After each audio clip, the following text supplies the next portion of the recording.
Well, King Lear is a departure for me. I've often done Shakespeare, because Shakespeare is very suitable for a group where we've got many more women than men.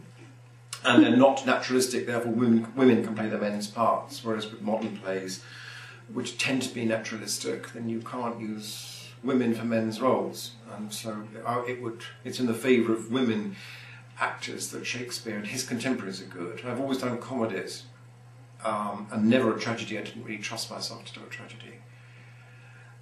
But I did a seminar on King Lear last summer, and it worked well. The students enjoyed it, and I decided to try it with a theatre group this semester. So that's an experiment. I still don't know how it's going to work. I don't know how the audience will react to it.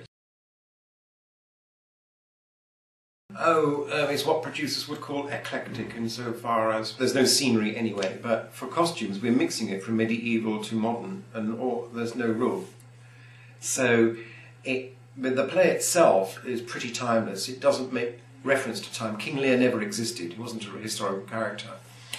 Although he's King of Britain, there's no reference to Britain except for a map at the beginning. In other words, it's thought of as a play that is pretty timeless and placeless, and therefore we didn't want to focus on a particular period. We discussed it, and we had thought about doing it in all modern costume or all Shakespearean costume, or even early English costume, but we decided to mix.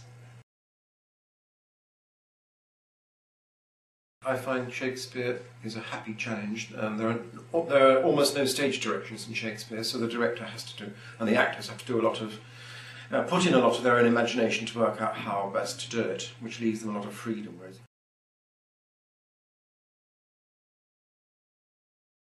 My biggest problem is finding suitable plays. I'd like to do more modern plays, and most modern plays still have more parts for men than women, and they're not, and they're naturalistic, and I've got many more women than men, and that's my top priority, really. I sometimes think maybe I should write a play myself, but I never have the time.